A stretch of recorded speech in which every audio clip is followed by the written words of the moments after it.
Bismillahirrahmanirrahim. Assalamualaikum warahmatullahi wabarakatuh. Selamat datang di channel Pawai, PAUD, dan Dikmas. Terima kasih yang sudah mengklik video ini. Bagi yang belum, jangan lupa subscribe, like, komen, dan share video ini apabila bermanfaat, agar channel ini dapat lebih berkembang kembali.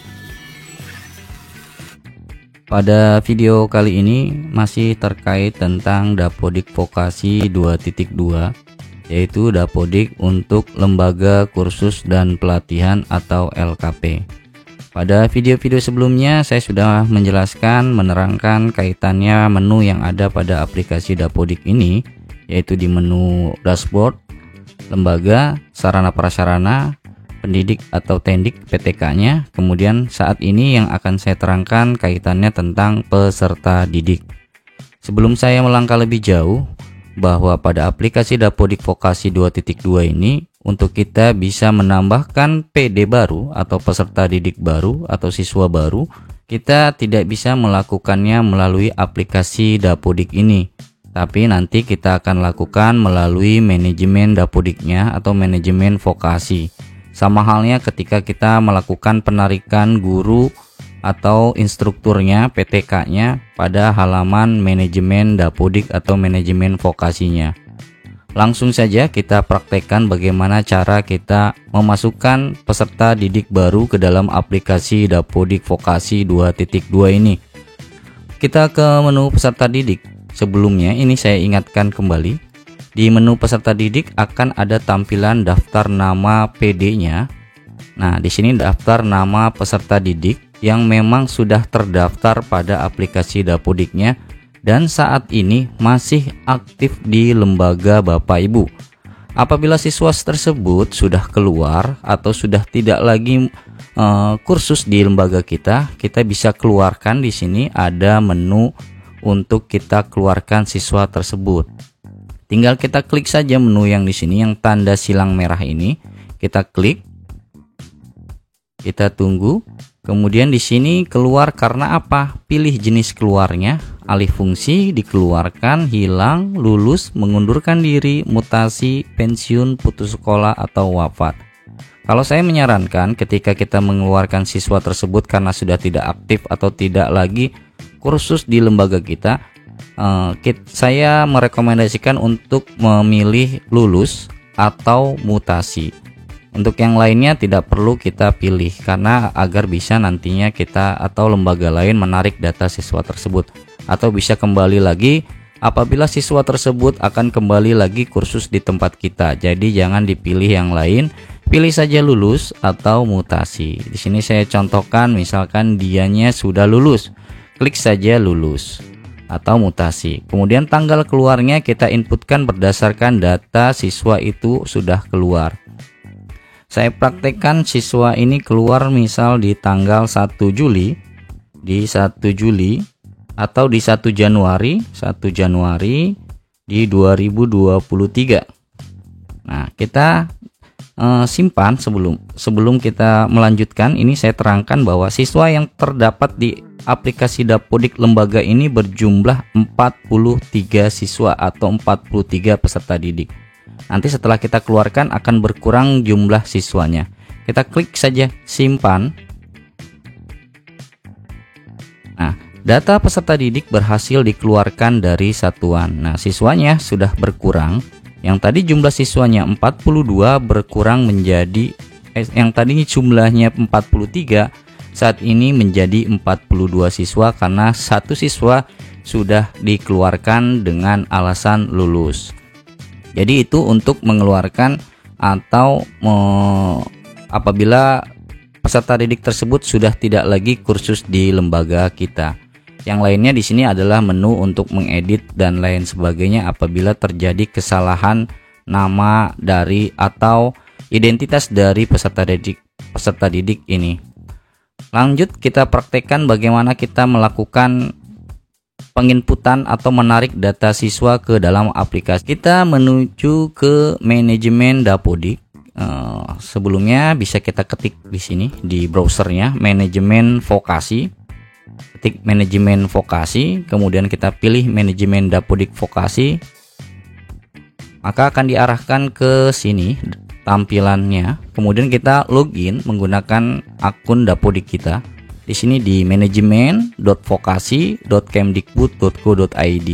Jadi jangan ketukar ya, walaupun tampilannya sama dengan Dapodik, maka tapi untuk linknya itu berbeda. Kalau untuk manajemen itu manajemen.vokasi.kemdikbud.go.id, tapi untuk Dapodiknya ini adalah dapodik.vokasi.kemdikbud.go.id. Jadi beda ya di sini kalau manajemen ini, walaupun tampilan di sininya sama. Kemudian kita pilih saja di sini unit satuan pendidikan. Kita siapkan emailnya yang memang sama dengan Dapodik, kita masuk. Kemudian kita pilih manajemen, kita pilih peserta didik, kita pilih data PD. Nah, inilah daftar peserta didik yang ada di aplikasi Dapodik. Nah, di manajemen juga daftar namanya sama. Jumlah siswanya ada 42 siswa. Ya, jadi seperti itu. Apa yang kita input, apa yang kita keluarkan, maka datanya sama dengan yang ada di manajemen sini. Kita praktekkan di menu pojok kanan sini ada gambar plus, yaitu peserta didik baru. Lanjut kita klik peserta didik. Kita tunggu saja.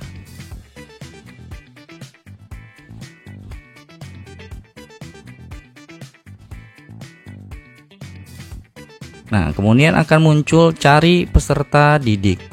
Masukkan NISN dan NIK peserta didik untuk mencari peserta didik terdaftar.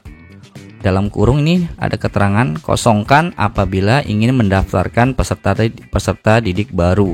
Jadi ini tidak wajib kita inputkan NISN maupun NIK-nya. Ini karena berbeda dengan Dapodik untuk jenjang PAUD Dikdasmen.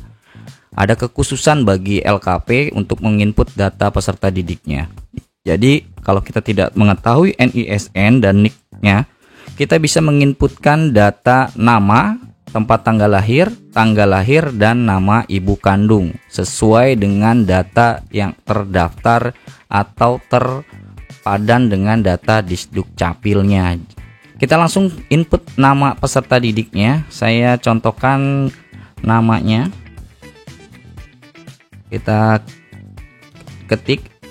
Ini sudah saya ketik tadi contoh. Alisa Fidelia Putri.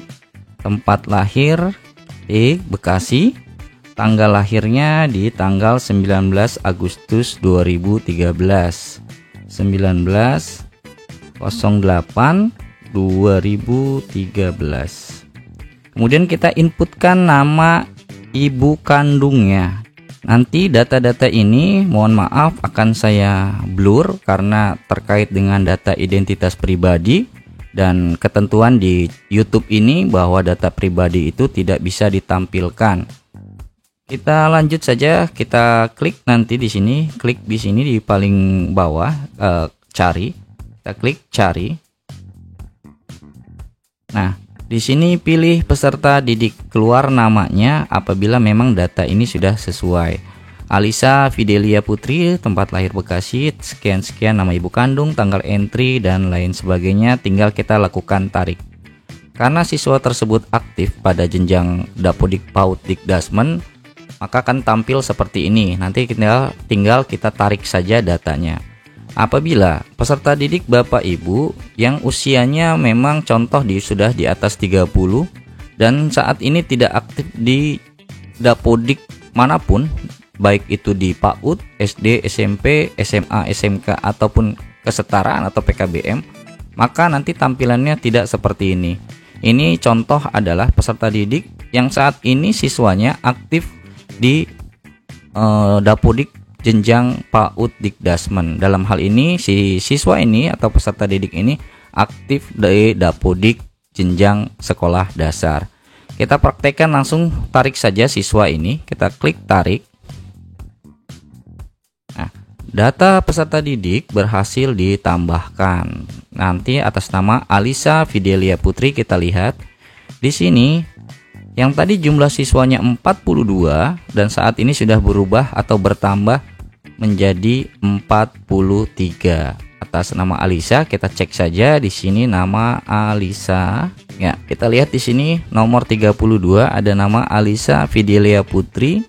jenis kelamin perempuan dan lain sebagainya sudah terinput di sini. Di sini tanggal masuknya di tanggal 19 Februari 2023. Tanggal entry-nya itu tanggal 26 bulan 9 2018. Mengapa di sini tanggal entry-nya tanggal 26 bulan 9 2018? Karena siswa tersebut sudah terentry datanya di sekolah formal pada tanggal 26 September 2018. Bukan saat ini. Jadi kita tinggal melakukan tarik data saja. Bagaimana kalau kita menambahkan peserta didik yang memang saat ini tidak ada dalam aplikasi Dapodik manapun? Saya akan contohkan langsung.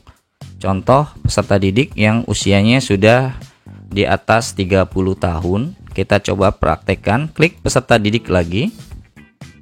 Kemudian kita inputkan nama peserta didiknya. Ini namanya Hairul Saleh. Tempat lahirnya di Cirebon.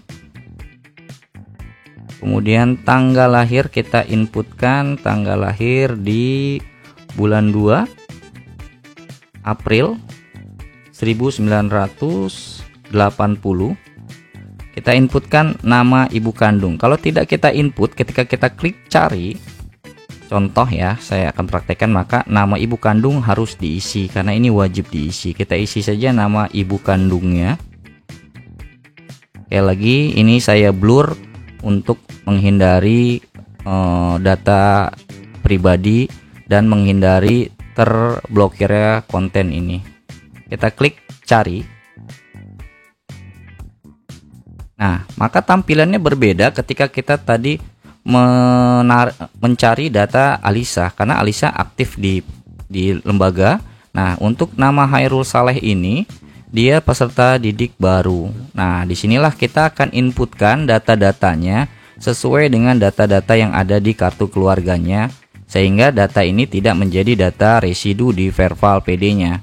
Kita ketik isi saja. Di sini sudah terinput nama, tempat tanggal lahir, kemudian nama ibu kandung. Nah, di sini ada nama ayah. Nama ayah harus kita input di sini.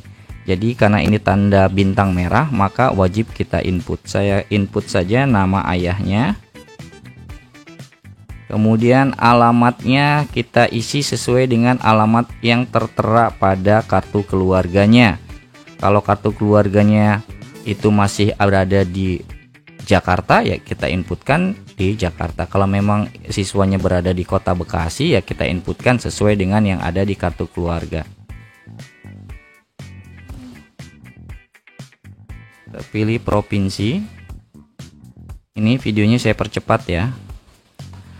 Apabila data ini semua sudah kita inputkan, di sini nama dan lain sebagainya, yang wajib kita input adalah data-data yang bertanda bintang merah ini. Sekali lagi, yang bertanda bintang merah wajib diisi agar bisa kita simpan. Kalau kita lewati, maka tidak bisa kita simpan. Langsung kita praktekkan simpan.